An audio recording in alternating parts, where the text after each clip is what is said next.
Physics 3 বইয়ের chapter 2 তে খ এবং গ বিভাগের জন্য যে প্রশ্নগুলো লাগবে তার মধ্যে প্রথম প্রশ্ন হচ্ছে তড়িৎ দ্বিমেরু ভ্রামক ব্যাখ্যা করো। এটা জাতীয় বিশ্ববিদ্যালয় 2011 এবং 2015 সালে এসেছে। এই প্রশ্নের তড়িৎ দ্বিমেরু ভ্রামক ব্যাখ্যার যে অ্যান্সারটা লিখবে সেটা হচ্ছে কোনো তড়িৎ দ্বিমেরুর যে কোনো একটি আধানের মান এবং আধানদ্বয়ের মধ্যবর্তী দূরত্বের গুণফলকে তড়িৎ দ্বিমেরু ভ্রামক বলে। আর কোনো তড়িৎ দ্বিমেরুর একটি আধানের পরিমাণ যদি কিউ হয়, মধ্যবর্তী দূরত্ব যদি 2l হয়, তাহলে তড়িৎ দ্বিমেরু ভ্রামক পি সমান হবে কিউ ক্রস 2l। তো এটা হচ্ছে গুণ করে দিব, গুণ করলে হয় 2l কিউ। এর পরের যে প্রশ্ন, এটা হচ্ছে মোস্ট ইম্পর্টেন্ট একটা প্রশ্ন, যে দেখাও যে একটি তড়িৎ দ্বিমেরুকে বহিস্থ তড়িৎ ক্ষেত্রে স্থাপন করলে এর উপর ক্রিয়াশীল টর্ক টাউ ভেক্টর সমান P vector cross E vector, এবং দেখাও যে সঞ্চিত শক্তি ইউ ভেক্টর সমান minus P vector cross E vector. এটা অনেকবার আসছে, অনেক ইম্পর্টেন্ট একটা প্রশ্ন। তো এটার অ্যান্সারের ক্ষেত্রে আমরা শুরুতেই 6টা সরল রেখার এরকম তীরযুক্ত সরল রেখা আঁকাবো, 6টা। এপাশে একটা বাদ দিব আর এপাশে হচ্ছে 2টা বাদ দিব। এই যে মাঝখানের 3টা, এটার এখানে একটা, এখানে একটা দিব, এটা সরল রেখা দ্বারা যুক্ত করে দিব। এখানে যে আধানটা সেটা হচ্ছে প্লাস কিউ, আর এখানকার আধান হচ্ছে মাইনাস কিউ। এই ক্ষেত্রে বলটা হবে এইদিকে, আর এই ক্ষেত্রে বলটা হবে এইদিকে। তো এফ বল দেওয়া হয়েছে। এরপরে লিখতে হবে, মনে করি প্লাস কিউ এবং মাইনাস কিউ চার্জ দুইটি কিছুটা দূরে অবস্থান করে একটি তড়িৎ দ্বিমেরু উৎপন্ন করে। দ্বিমেরুর দৈর্ঘ্য 2l, চার্জ কিউ এবং বিপরীতমুখী বল এফ হলে দ্বিমেরু বল এফ সমান হবে কিউ এ এবং ক্রিয়াশীল টর্ক টাউ সমান হবে F cross 2l sine theta.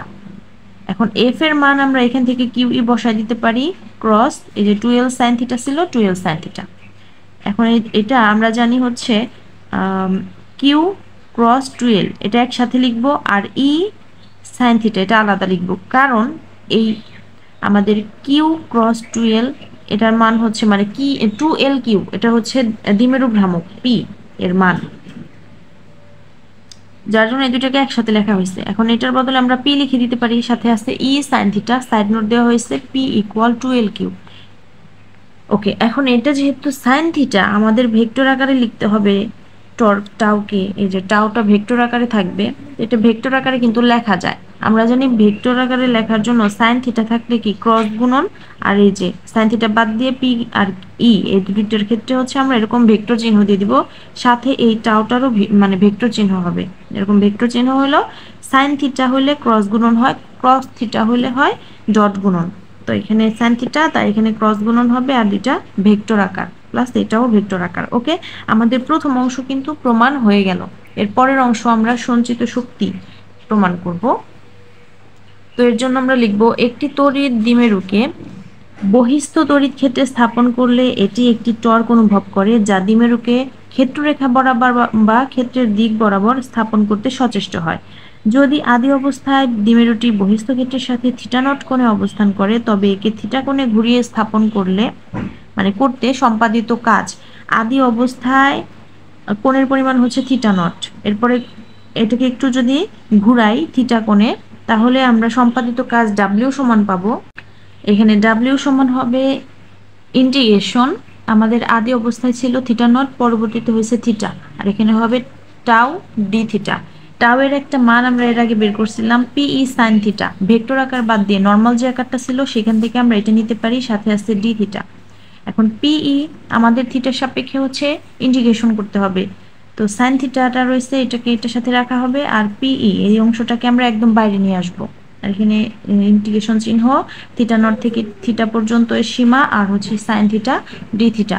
এখন এটাকে থিটার সাপেক্ষে যদি আমরা সমাকলন করি, তাহলে সাইন থিটাকে থিটার সাপেক্ষে সমাকলন করলে হয় মাইনাস কস থিটা। তো মাইনাস কস থিটা হইলো, আর এই যে সীমা দুইটা দিতে হইবে, তো এখানে আমরা সীমা দুইটা দিয়ে দিচ্ছি, থিটা নট আর হচ্ছে থিটা। তো পি থাকলো, এই মাইনাস প্রথমে আমরা কি করব, উপরের মানটা বসাইতে হয় থিটার জায়গায়, পরবর্তীতে মাইনাস দিয়ে এই অংশটা বসাইতে হয়, মানে হচ্ছে এক্স মনে করলা হইল, সমাকলন করার পরে এখানে একটা নিম্ন সীমা আর ঊর্ধ্ব সীমা, এটাকে আমরা লিখবো হচ্ছে নিয়ম, যে এক্স এর জায়গায় ঊর্ধ্ব সীমা বসবে, মাইনাস এক্স এর জায়গায় হচ্ছে নিম্ন সীমা বসবে, এটা হচ্ছে নিয়ম। আচ্ছা, এক্স এর সাপেক্ষে সমাকলন করলে এটা নিয়ম। তো এখানে যেহেতু আমরা থিটার সাপেক্ষে সমাকলন করতেছি, তো আমাদের থিটার চেঞ্জ হয়ে যাবে। এই যে থিটার জায়গায় প্রথমে বসবে থিটা, সাথে মাইনাস আছে রইলো, আর এই যে সূত্রের এখানে মাইনাস আছে, এই মাইনাস আর এই যে আগের একটা মাইনাস, সূত্রের মাইনাস আর এই মাইনাস মিলে হয়ে যাবে প্লাস। আর এখানে হবে হচ্ছে কস থিটা আছে, তো আমাদের হবে এখানে থিটার জায়গায় থিটা নট, এই যে থিটা নট দেওয়া হয়েছে। এই অংশ থেকে যদি আমরা মাইনাসটা একদম সামনে কমন নিয়ে নিই, মাইনাসটা সামনে কমন নেওয়া হয়েছে, পি আছে পি রাখলাম, তো মাইনাস যেহেতু কমন নেওয়া হয়েছে এটা পজিটিভ হয়ে যাবে আর এটা নেগেটিভ হয়ে যাবে, তাহলে কস theta minus cos theta naught. এখন আমরা যে ওই যে এই অংশটা লেখার পূর্বে কিছু বাংলা কথা লিখছিলাম, সেই অনুপাতে আমরা একটা চিত্র এখানে এঁকে দিব।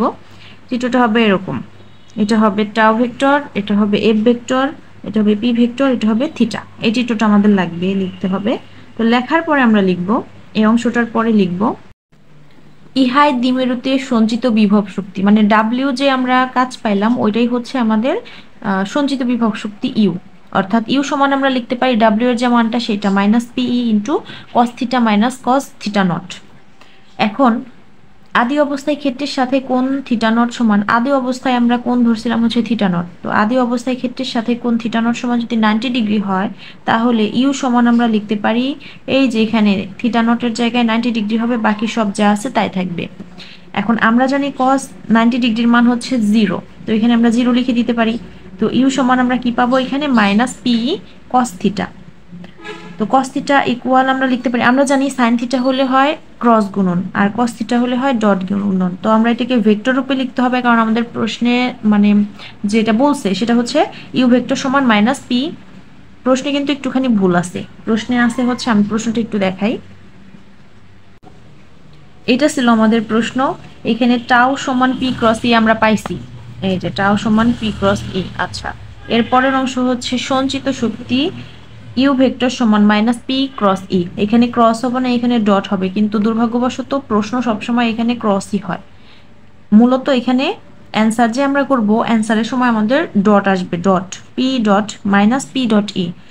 তো এখানে হচ্ছে ক্রস আসে, এটা প্রশ্নে ভুল থাকে একটুখানি, অসুবিধা নাই, অ্যান্সার এইভাবে করলেই ফুল মার্কস ইনশাল্লাহ। তো আমরা এখানে অ্যান্সারে লিখবো হচ্ছে এই যে অংশটা, অ্যান্সারে আসবে এরকম, কস থিটা আছে বলে ডট গুণন হবে, এটাই হচ্ছে আমাদের সঞ্চিত শক্তি।